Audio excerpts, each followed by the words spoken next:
maybe it's a homework assignment for the next election, but just because we know pretty well where most of the votes are going. But if the Libertarian Party came up with a prescription for handling a pandemic next time that respected people's health concerns, reduces the chance for transmissions if it's happening, but also allowed for small business and others, it's that plan that we need that actually makes sense. Well, it doesn't make sense for, like, I think, like, okay, before all this. I think they should be doing an inquiry coming up in themselves. Huge. But if your party had a plan that made sense, I think that would resonate. I think if you had it right now, it'd be great. Yeah. Right this second, no, I don't have it on. I know you don't. But I think that's. I do know, like, just through discussion, like, I think most people, if there was something extremely serious, do make the right choice. You know, when the flu's happening, if you're sick, you stay home, you don't go out. That's freaking basic, like, you know what I mean? Are some people jerks and they go out? Absolutely, you know, with the some flu, people go with the because cold. they can't skip a day's work. Yeah. Pay, right? Yeah. And that's, you know, I was president of a union newspaper guild. Sick days are very important for that reason. Of course, nobody wants to pay for somebody not coming to work, but they really get angry and frustrated when everybody in the newsroom is sick and they can't work, right? Yeah. So, and the same thing paid sick happens, days. like, you have to have so many people on staff, let's say in retirement homes and stuff. If everybody calls in sick, then what do you do? there's right? capacity issues, yeah. Yeah. So those are things that have to be definitely addressed, I'm going to say. But I think, like, if I'm a business owner and I have employees, I can choose. I mean, there's so much, right? Like, we talk for days. But if I choose to close down my business because I think that this is going to, you know, really affect everybody, then I close it down because I feel like I'm protecting my employees, right?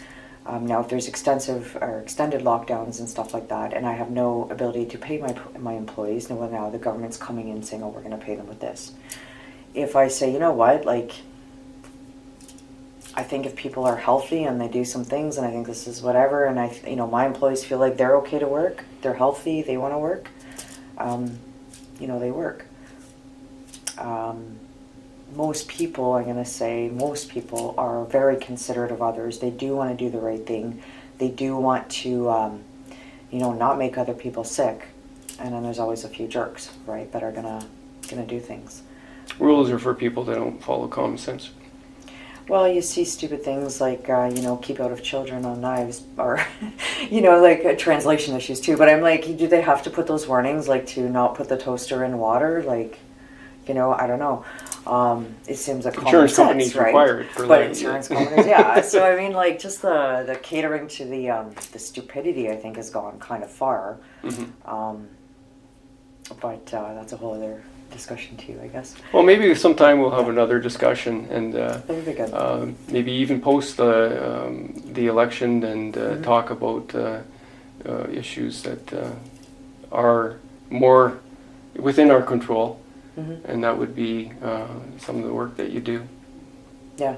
Yeah, because it's important, and maybe we'll come up with some other ideas that has a viability. Yeah, and I mean, I'm not, like, it would be great. Let's say Libertarian got in, great. Well, it's not, changes don't happen overnight with what we have. It will take, I'm going to say probably about 5 years to transition from one way to another, no matter if it's Libertarian or whatever, but to transition, it doesn't happen overnight. We have people in positions, there's jobs, there's whatever, right? There's the economy as it is.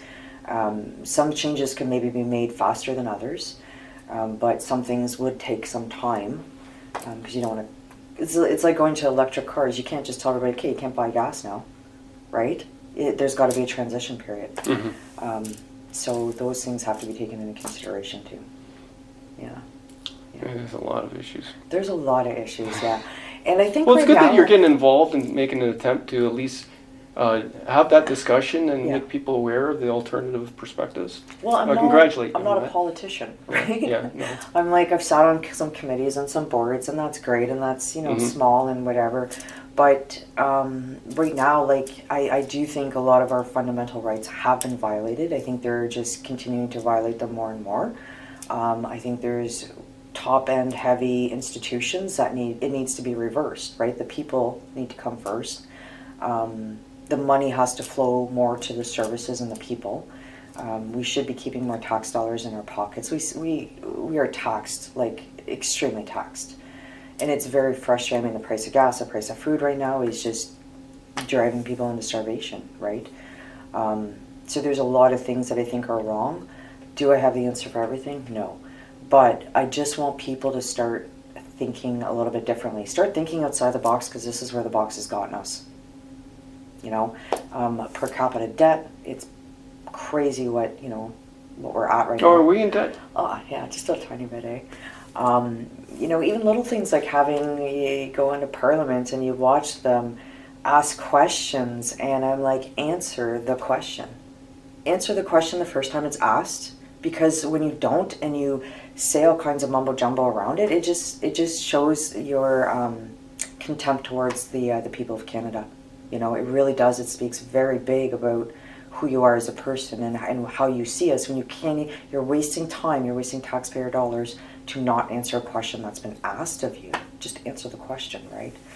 Oh, fuddy-duddy. Yeah. So, yeah. I just wanted to just give people a choice. Just give people something to think about. Go take a look at the Libertarian platform. Maybe some people won't see that as being the end-all be-all answer, but what have we got? So if you're going to have a protest vote and you're not really want to be as strategic about it, vote Libertarian? I think people should vote their conscience. Yeah. They really should. They should really vote their conscience, not vote who they don't want or vote whatever. They should vote for their values, and they should vote their conscience and not be pressured by unions.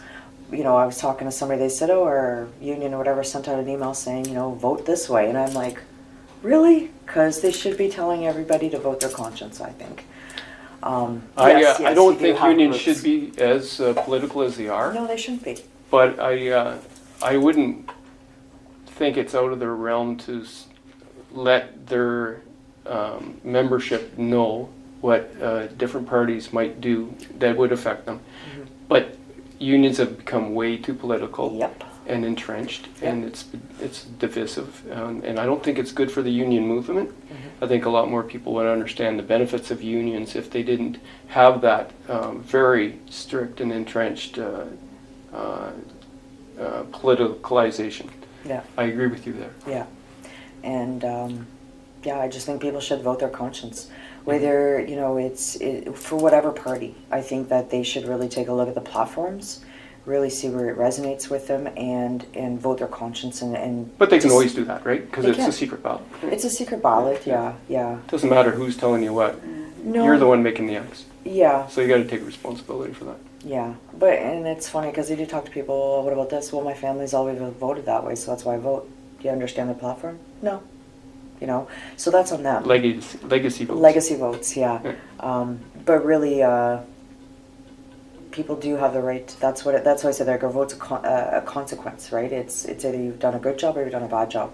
And as far as funding goes, if you want to see changes with that, like I don't get to access any funding unless I get 2% of the votes, right? So that's the bottom line.